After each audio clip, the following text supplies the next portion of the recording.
Hi, welcome to Wildwood Farm. We are an off-grid small homestead where we supply all our basic needs from our own hard work here at the farm. In today's video, I'm going to continue on the series of So You Decided to Go Off-Grid, and what will it take? Well, today is December 26, 2024. I almost said 2024. And winter is here. So one of the big concerns is how are you going to stay warm in wintertime? Well, first of all, you're off-grid, so, electricity is out of the question at that point. No flipping a switch and turning on your heat at that point. So your other alternatives: solar, propane, kerosene, or wood. Or just freeze if you don't live in a cold area. I mean, some places don't get really that cold, so heat isn't a big issue. So, okay, let's start with solar. To run a heater, a basic heater, takes about 1,500 watts. That would be 15 100 watt solar panels to run one heater. Okay, I don't know very much about the breakdown of the math of how that works, but that's a lot on your roof just to run a heater. Any electric thing that you use on a solar array that makes heat uses a lot of power. So it's not really cost effective. Now, if you've won the lotto and you have money isn't an issue for you, go for it. I do know people that have done it. It's possible. There are solar options for heat, but it's going to be extremely expensive in the get-go to get it started. And it may be a bit complicated. There'll be a lot of moving parts that can break for a solar array to run heating systems. The next one, and also the big issue, another big issue of solar-based power is in the wintertime, there's not that much sun. So unless you have a generator backup for it, it's not going to put out as much electricity as you want. The big problem with solar-powered electricity in the wintertime is there isn't that much sun. So when you need a lot of power, you're not going to have a lot of power. So you're going to have to consider a generator or some sort of backup system for your solar array to be able to power your solar-based heat. The next quickest, easiest way would be with propane. Except that means you have to have an outlet for propane heat. But it's one of the easier and cheaper methods. Electricity, of course, is going to be the most expensive. Solar, second most. Propane would be one of the cheaper methods of heating a home that's off-grid, because you don't have to have a grid-tied or gas lines run from the city to your home. You can run off of the small ones that you put on the barbecue pits.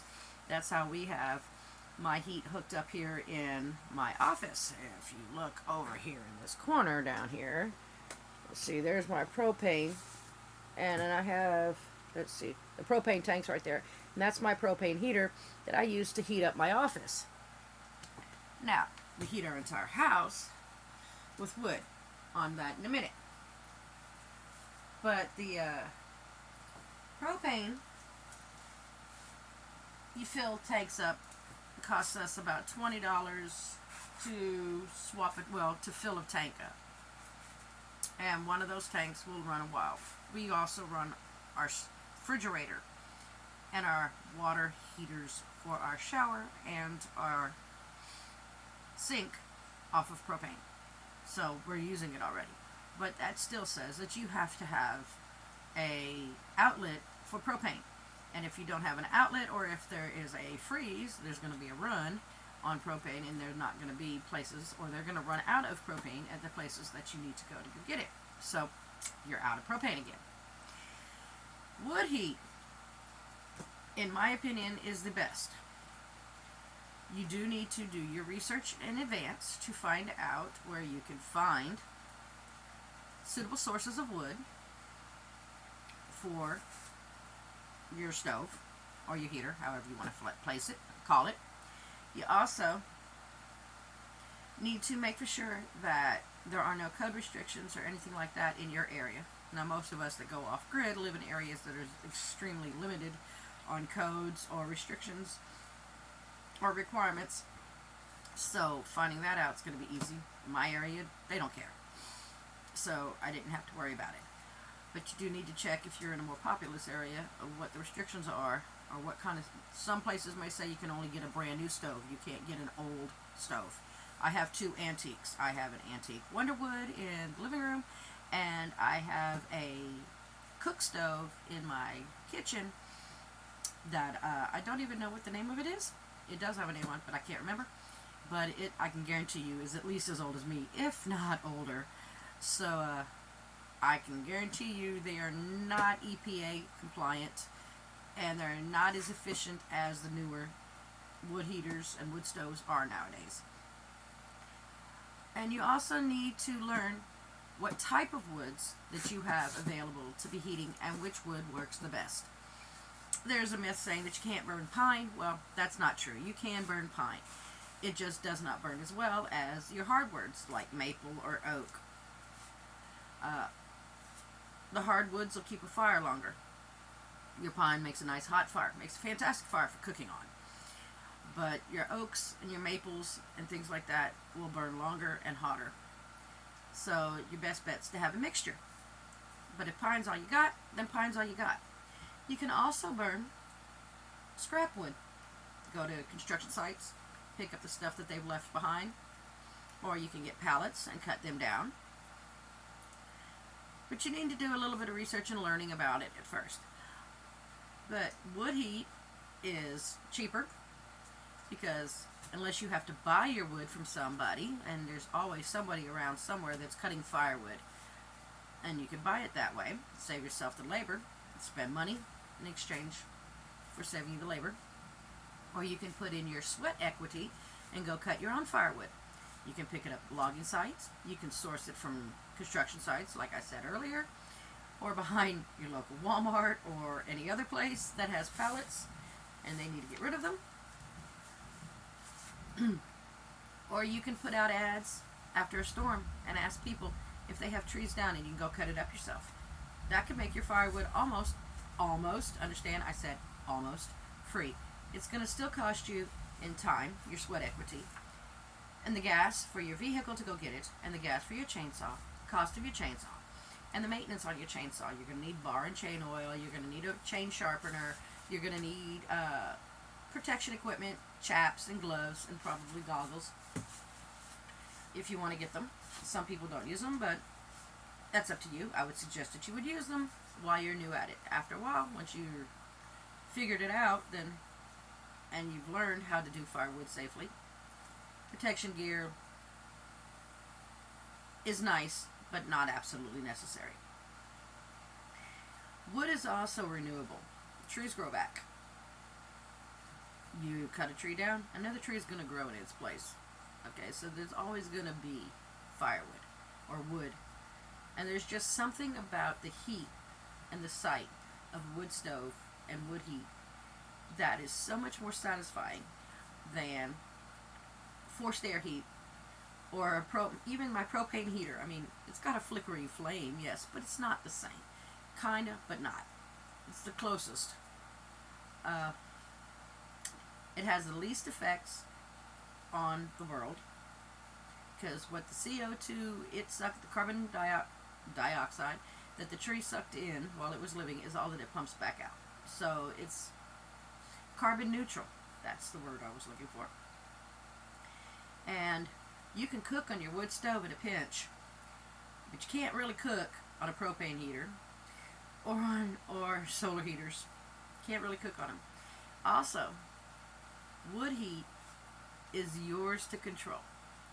If you don't go cut the firewood, then you're not going to have firewood, and you're going to be cold, and you'll have nobody else to blame but yourself. If the sun doesn't shine, well, you can cry all you want, but that's not going to make the clouds go away. Okay? If you don't have a generator to run that solar array when your solar isn't working, then you're out of luck. If the propane store runs out of propane, well, you're out of luck. Wood heat is controllable by you. You get what you put into it. It goes out only because you didn't supply it. It won't go out like the electricity company does or the propane company does when there's a bad storm. It's reliable. It is safe if you do your research and you learn how and where to set up your fireplace. Now, when you get a wood stove, you need to consider it's going to come rated for where you're going to be locating your fireplace. Understand, a central location is the best. But if you don't have a central location like we didn't, we have one in our living room. Well, the house came with 2 chimneys, so I figured I got 2 chimneys, I'm putting in 2 fireplaces. I love them. So the front one, we partition off the house. We hang curtains in the doorways between our living room and our dining room when we're not running the kitchen stove. We don't run the kitchen stove constantly. We run it when I want to cook on it, but besides that, it doesn't get used that often. But the front wood heater, it's called a Wonderwood. It's run constantly in the wintertime. And when it's really, really cold, we partition off the living room and our bedroom so those 2 rooms stay warm. Now our little excursions to the bathroom are cold. But the rest of the house stays relatively warm. Now, if we wanted to, we could open up the curtain and feed the fire just a little bit more and circulate the heat around the house with fans. And that helps we can keep the entire house warm with that Wonderwood. There have been times when it has been extremely cold, and I'm talking in the single digits outside, and we've had the inside of the house in the upper 70s, 80s. Yeah, we had to open a window and a door. It got a little too warm, but it's possible. You learn after time how to manage your fires and how to keep a fire going all night long. But besides the fact that it's all totally at your control, it also depends totally on you. It's a lot of labor. It's not a flip a switch. But if you want totally a method that's totally yours to control. I know I keep harping on this part, but this is the best way to do it. Now, in some area, there's no area that you couldn't do it unless man's laws say no. Okay? Fire's been around forever. Fire's what made humans humans. Or we'd still be monkeys in trees somewhere. Because we had fire, made us different, and made us be able to stay places that we normally wouldn't be able to go. So, besides laws that prohibit having fire in your homes, a fire is a eco-friendly, self-contained way to keep your house nice and warm and be able to supply yourself with one of the most necessary needs, warmth, in the wintertime. Now, if you want to find out more about cooking with wood on my wood stove, later I will do a video about that and show you how it's not really all that different than cooking on a regular stove. If you want to follow more to see our animals and the new babies that are fixing to be coming in a few weeks, please subscribe to my channel, and there will be kidding videos galore in just a few weeks. Thank you, and have a great day.